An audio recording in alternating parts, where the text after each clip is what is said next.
Alright, so this right here is a Helix Spot Welder. I've been really excited to get my hands on one of these ever since I found out these existed. So I just got it in, and let's open the box and see what's in it.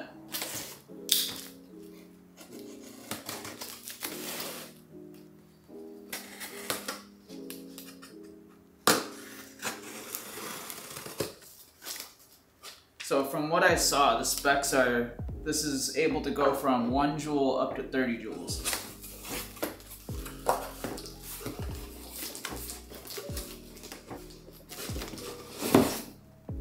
Oh, it's a bunch of little boxes.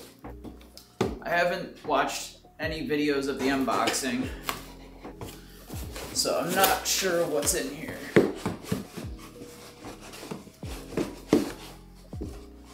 Come on, this is a tight one. Come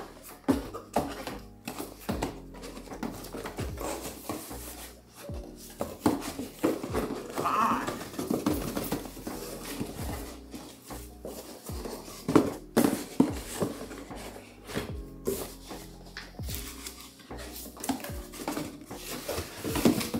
Done playing games.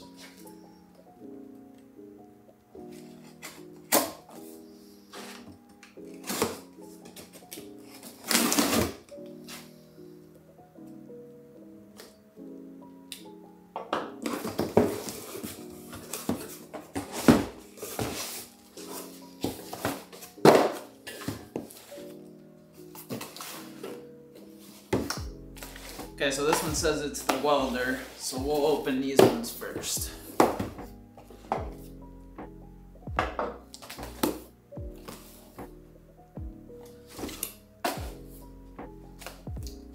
So here, this one's labeled the Helix Welder. Now, I'm guessing this is everything else that it comes with. So I got the base model. This one was the cheapest. I was able to get it for, I think, $1,300 or so. I shopped around. Some places had different prices.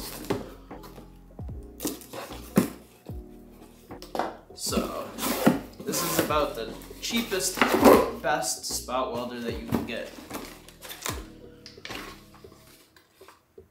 Comes with a little user guide. Cheap pair of glasses.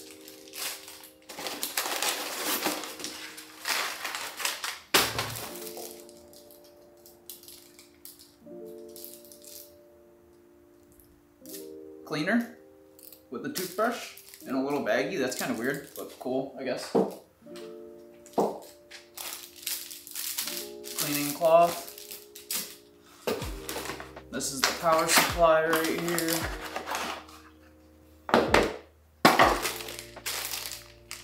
Power cord. And then a stand for the pen. And this is a tube for the argon, and then it came with a bunch of tungsten tips in here. It said 5, but it looks like there's more than 5 in there.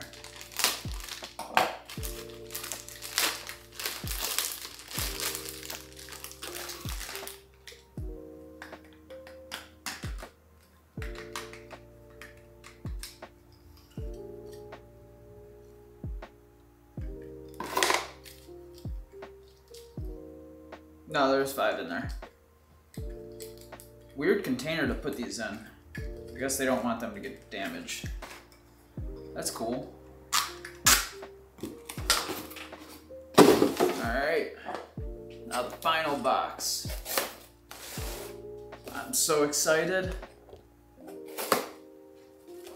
Got a couple pieces of metal that I am going to make so that I can test this out.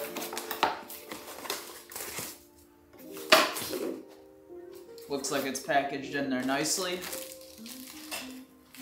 Here's the little pen.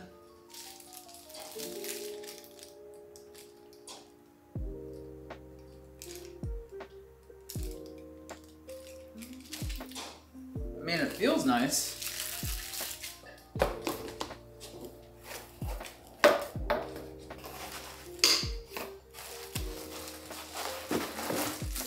here's the unit.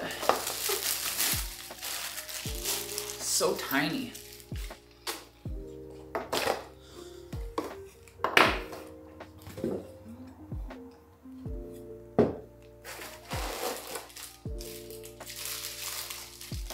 Here's the grounding clips. Oh, it came with two different ones. Copper one, and then a bigger set of alligator clips. It's cool. And that's it.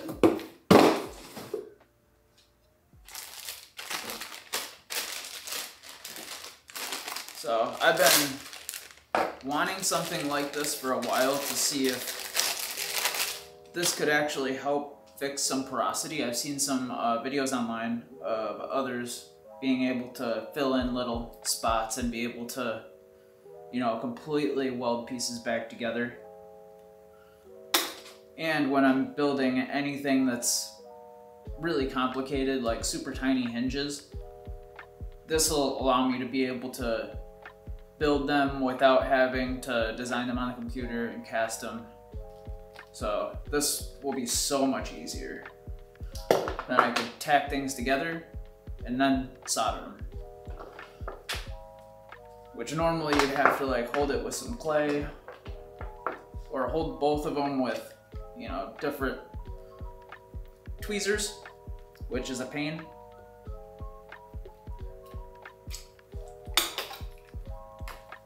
So this is insanely exciting. You are able to run this with or without argon. That's kind of weird. The power adapter doesn't fully seat when it's plugged in. Kind of weird for such a high quality piece of equipment.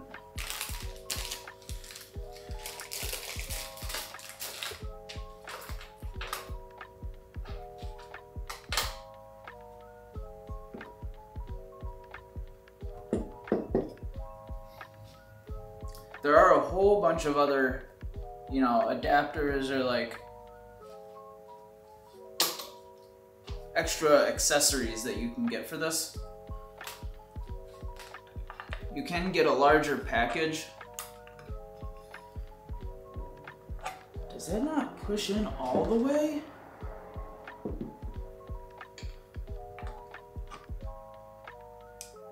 No, it doesn't. That's so weird.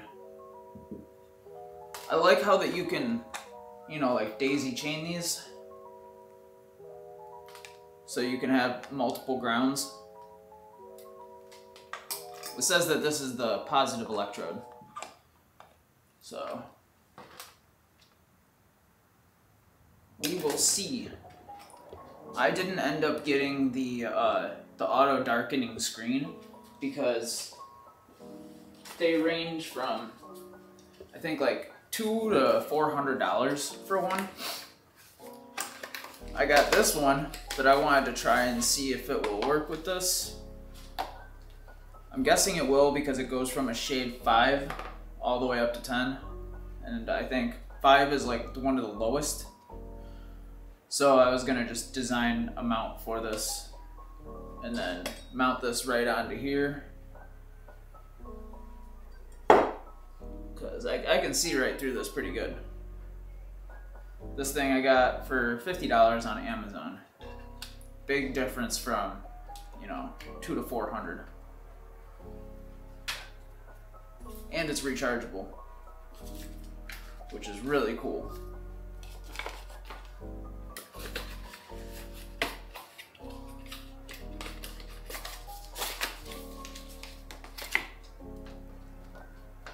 And then this, I guess, yeah, just pulls off.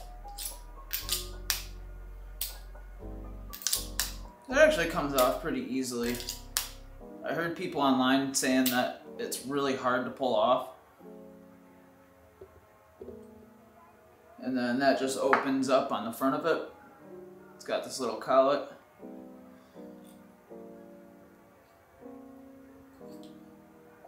Yeah, really cool.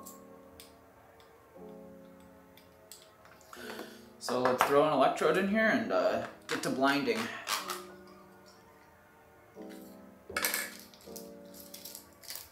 Tungsten electrodes are actually pretty pricey. I was looking them up, and I was surprised that they're so expensive.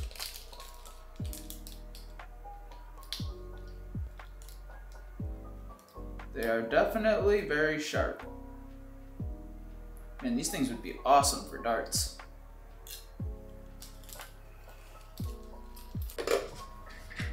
Alright, so I honestly thought this thing was broken.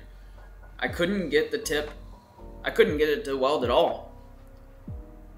So I was thinking, inside the instruction manual it said you have to pull it apart if it's not working and make sure the wires are straight through the line for the stylus. And I did that. Everything is perfectly straight. I didn't twist anything. It was beeping and clicking like it's supposed to, but it wasn't welding. So I figured out that when you're holding the piece there, it'll beep, and then you have to like hold it really close to the tip for it to actually work. If you move away or anything, like once it's too far away, it'll click, but it won't shock it. So I'm gonna keep playing around with it. I was able to get these two little pieces welded together. They're hanging on by a thread because I just snipped them off. You know, and when you snip something, it pinches it, you know, and you get a really sharp point. So I welded both of them sharp points together. And this is a pretty strong weld. You know, I had it cranked up to about 8. And I guess it goes up to 30. So I'm gonna keep playing around with this and see what happens. The tip is already pretty dirty. I do have a jig coming that's gonna go on my Dremel tool so that I can sharpen the tips. Okay, it also came with this little scratch pen that's supposed to get all of this stuff off.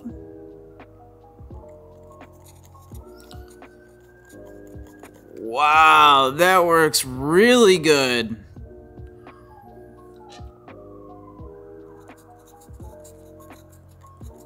Holy cow. That's insane.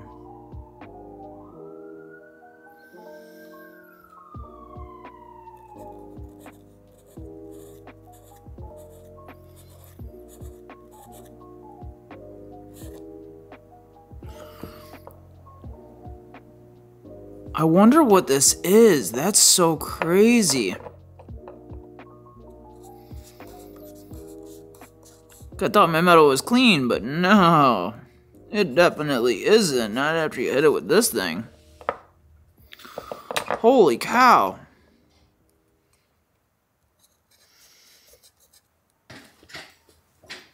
Alright, so this thing is amazing.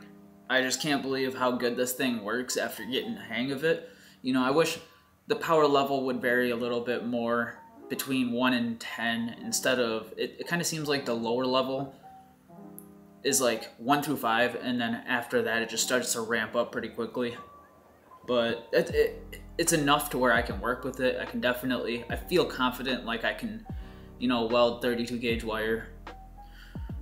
But overall, I wish this thing explained better on how it works. It doesn't really tell you you have to hold it there and kind of like touch it a little and wait. You know, it was clicking and it wasn't doing anything, and the tip is supposed to protrude back into it. It wasn't doing that. But after I got the hang of it for a little bit, looked online and I'm like, maybe there's a trick to it. There definitely is. You just gotta be patient and just keep playing around with it until it works, because once I got it working, now I'm pretty good and I can, you know, weld little pieces together. Like, you know, that little piece that I welded. You know, you can definitely blow some holes through some stuff with this, which is pretty cool. I'm really excited to be able to start building really intricate things with this, because if you're you know, trying to solder something together that has like 10 different pieces, you know, you have to use from soft to hard solder, and you have to plan out the build of the whole piece. You know, with this, you can just tack it all together and then hit the whole thing with some medium or hard solder or something. So, you know, this is definitely a game changer. You know, it has a very specific use case. You know, it's that you can't just go out and start building a car with this thing. You know, it's definitely for very tiny things. But, you know, I'm definitely gonna put it to the test, and we're gonna see what we can do with this bad unit. You know, and, you know, I'm really happy to have surpassed 500 subscribers. You know, I'm really thankful. You guys are awesome. And that's just gonna wrap it up right now. You know, I'm freezing. It's like 40 degrees in here. I'll see you guys next time. Peace.